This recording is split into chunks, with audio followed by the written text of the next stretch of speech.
ഇന്നത്തെ ഈ വീഡിയോയിൽ ചിലരുടെ ലൈംഗിക സംശയങ്ങളും അവയ്ക്കുള്ള മറുപടികളുമാണ്. ആദ്യത്തെ സംശയം ഒരു യുവാവിൻ്റേതാണ്. യുവാവ് പറയുന്നത് ഇങ്ങനെയാണ്: ഡോക്ടർ, എനിക്ക് 34 വയസ്സ് പ്രായമുണ്ട്. 5 വർഷമായി ഞങ്ങൾ വിവാഹിതരായിട്ട്.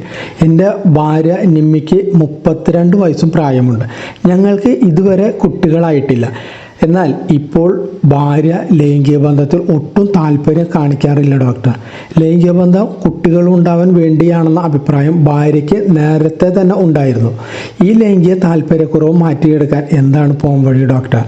ഞാൻ വാട്സാപ്പിലൂടെ മെസ്സേജ് അയക്കുകയാണ്. ദയവ് ചെയ്ത് ഡോക്ടർ മറുപടി അയക്കുക. 34 വയസ്സുള്ള പുരുഷനും 32 വയസ്സുള്ള സ്ത്രീയും വിവാഹം കഴിഞ്ഞ് 5 വർഷമായി നല്ലപോലെ ദാമ്പത്യ ബന്ധവും ലൈംഗിക ബന്ധവും ആസ്വദിക്കേണ്ട പ്രായമാണ്. പക്ഷേ ഇവിടെ ഭാര്യയ്ക്ക് ലൈംഗിക താല്പര്യം കുറഞ്ഞുപോയി. ഇത് വിശ്വാസത്തിൻ്റെയും ആശയത്തിൻ്റെയും പൊരുത്തക്കേടുകൾ കൊണ്ട് സംഭവിക്കുന്നതാണ്. മനുഷ്യരാശിയിൽ ലൈംഗിക ബന്ധം വെറും പ്രത്യുൽപാദനത്തിന് മാത്രമല്ല, മറിച്ച് പങ്കാളികൾ തമ്മിലുള്ള സ്നേഹബന്ധവും ശക്തിപ്പെടുത്താനും വ്യക്തിപരമായ ആത്മവിശ്വാസം നിലനിർത്താനും അവനവൻ്റെ ലൈംഗിക സ്വത്വത്തെ ശക്തിപ്പെടുത്താനും കൂടിയാണ്. ഈ കാര്യത്തിൽ നിങ്ങൾക്കും ഭാര്യയ്ക്കും തമ്മിൽ അഭിപ്രായ വ്യത്യാസവും ആശയപരമായ പൊരുത്തക്കേട് ഉണ്ട്. ഇത് മനസ്സുവെച്ചാൽ മാറ്റിയെടുക്കാവുന്നതാണ്. ഒരു ക്ലിനിക്കൽ സൈക്കോളജിസ്റ്റിന്റെ സഹായത്തോടെ കൗൺസിലിങ്ങിനും സൈക്കോതെറാപ്പിക്കും വിധേയരാകുക. അതാണ് ഇതിനുള്ള ഒരു പോംവഴി. അടുത്ത ചോദ്യം ഒരു വിദ്യാർത്ഥിയുടേതാണ്. ഞാൻ 20 വയസ്സുള്ള ഒരു വിദ്യാർത്ഥിയാണ് ഡോക്ടർ. എന്നും സ്വയംഭോഗം ചെയ്യാൻ തോന്നാറുണ്ട്. എന്നും ചെയ്യുന്നത് ഒരു രോഗാവസ്ഥയാണോ ഡോക്ടർ? മറുപടി എന്താണെന്ന് നമുക്ക് നോക്കാം. സ്വയംഭോഗം ഒരു രോഗാവസ്ഥ അല്ല. കൗമാരപ്രായം ലൈംഗിക വികാരം വർദ്ധിക്കുന്ന കാലഘട്ടമാണല്ലോ. സ്ത്രീയായാലും പുരുഷനായാലും ശരീരത്തിലെ ലൈംഗിക ഹോർമോണുകൾ ശരീരത്തെയും മനസ്സിനെയും സ്വാധീനിക്കുന്നതാണ് ഇതിന് കാരണം. വികാര ശമനമില്ലാത്തതിന് ലൈംഗിക വീഴ്ചയിലുള്ള അവസരം ലഭ്യമല്ലാതിരിക്കുമ്പോൾ സ്വയംഭോഗം ഒരു പോംവഴിയായി മാറുന്നുണ്ട്. സ്വയംഭോഗം ഒരു പ്രശ്നമാകുന്നത് സദാസമയവും അതിനെക്കുറിച്ചും ലൈംഗിക കാര്യങ്ങളെക്കുറിച്ചും മാത്രം ചിന്തിക്കുകയും പ്രവർത്തിക്കുകയും ചെയ്യുമ്പോഴാണ്. സ്വയംഭോഗം ചെയ്ത് വികാരശമനം ലഭിച്ചാൽ പിന്നെ മറ്റു കാര്യങ്ങളിലേക്ക് ശ്രദ്ധ തിരിക്കണം.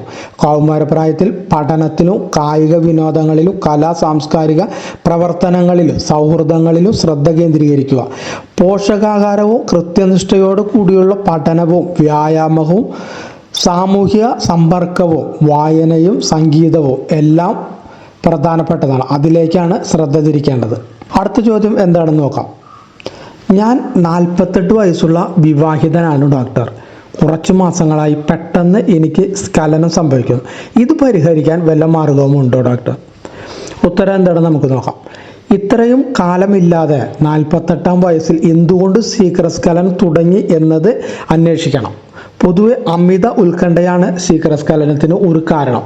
അപ്പോൾ നിങ്ങളുടെ കാര്യത്തിൽ ഇപ്പോൾ അമിത ഉത്കണ്ഠ അനുഭവപ്പെടുന്ന ജീവിത സാഹചര്യത്തിൽ കൂടിയാണ് നിങ്ങൾ കടന്നു പോകുന്നത് എന്ന് നിങ്ങൾ അന്വേഷിക്കണം.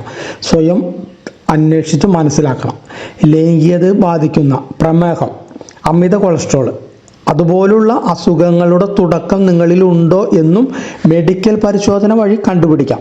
ജീവിത സാഹചര്യങ്ങൾ കാരണം ഉത്കണ്ഠ കൂടുന്നുവെങ്കിൽ യോഗം, കൗൺസിലിംഗ് മുതലായവ നിങ്ങൾക്ക് സ്വീകരിക്കാം. ഭാര്യയുടെ പങ്കിനെക്കുറിച്ച് നിങ്ങൾ കത്തിൽ ഒന്നും പറഞ്ഞിട്ടില്ല. ചിലപ്പോൾ പങ്കാളിയുടെ നിസ്സംഗമായ പ്രതികരണവും ലൈംഗിക താല്പര്യക്കുറവുമെല്ലാം പുരുഷന്റെ പ്രവർത്തനത്തെ ബാധിക്കാം. ഒരു സൈക്കാട്രിസ്റ്റിനെ നേരിൽ കണ്ട് പ്രശ്നം വിലയിരുത്തുക. ചിലപ്പോൾ ഉത്കണ്ഠ കുറയാനും സ്ഖലന സമയം ദീർഘിപ്പിക്കാനുമുള്ള ചെറിയ തോതിലുള്ള മരുന്നുകൾ കൊണ്ട് നിങ്ങളുടെ പ്രശ്നം പരിഹരിക്കപ്പെടുന്നതായിരിക്കാം. അടുത്ത ചോദ്യം. ഞങ്ങൾ അടുത്തിടെയാണ് വിവാഹിതരായത് ഡോക്ടർ. എനിക്ക് 28 വയസ്സും ഭാര്യയ്ക്ക് 25 വയസ്സുമാണ് പ്രായം. ലൈംഗിക ബന്ധത്തിൽ ഏർപ്പെടുമ്പോൾ കഠിനമായ വേദന എനിക്ക് അനുഭവപ്പെടുന്നു എന്ന് ഭാര്യ പറയാറുണ്ട്. ലൈംഗിക ബന്ധത്തിൽ ഏർപ്പെടുമ്പോൾ കഠിനമായ വേദന അനുഭവപ്പെടുന്നു എന്ന് എൻ്റെ ഭാര്യ പറയാറുണ്ട്. ഈ പ്രശ്നത്തിന് ചികിത്സ വേണ്ടി വരുന്നോ ഡോക്ടർ? ഉത്തരം നമുക്ക് നോക്കാം. സുഗമമായ ലൈംഗിക വീഴ്ചയ്ക്ക് ഒരു പുരുഷന് ലിംഗോദ്ധാരണ ആവശ്യമാണെങ്കിൽ സ്ത്രീകൾക്ക് യോനിയിൽ സ്നിഗ്ധതയും വഴുവഴുപ്പും ഉണ്ടാകണം എന്നത് സ്വാഭാവികമാണ്. ഈ ലൂബ്രിക്കേഷൻ ലൈംഗിക ഉത്തേജനം അനുഭവപ്പെടുമ്പോഴും പ്രാഥമിക കാമലീലകളിൽ ഏർപ്പെടുമ്പോഴും സംഭവിക്കുന്നതാണ്. അമിത ഭയമോ ഉത്കണ്ഠയോ ഇഷ്ടക്കുറവോ ഉണ്ടെങ്കിൽ യോനിയിൽ വരൾച്ച അനുഭവപ്പെടാം. ആ സമയത്താണ് നിങ്ങൾ വീഴ്ച നടത്തുന്നതെങ്കിൽ അത് വേദനാജനകമായിരിക്കും. ഇത് പരിഹരിക്കണമെങ്കിൽ നിങ്ങൾ ശാരീരികമായി അടുക്കുന്ന സമയത്ത് ഭയമോ പിരിമുറുക്കമോ ഉണ്ടാവുന്ന അവസ്ഥ ഒഴിവാക്കുക. പരസ്പര ആശയവിനിമയവും ഉത്കണ്ഠാരഹിതമായ ഇടപെടലുകളും വേണം. പ്രാഥമികമായ കാമലീലകളിൽ നല്ലതുപോലെ സമയം ചെലവാക്കുകയും വേണം. ആവശ്യമെങ്കിൽ വഴുവഴുപ്പുള്ള പ്രത്യേക ക്രീമുകൾ ബന്ധപ്പെട്ട സമയത്ത് ഉപയോഗിക്കാവുന്നതാണ്. എന്നിട്ടും കുറവില്ലെങ്കിൽ വീഴ്ച സമയത്തുള്ള വേദനയ്ക്ക് വല്ല ശാരീരികമായ കാരണങ്ങളും ഉണ്ടോ എന്നറിയാൻ ഒരു ഗൈനക്കോളജിസ്റ്റിനെ സമീപിക്കാം.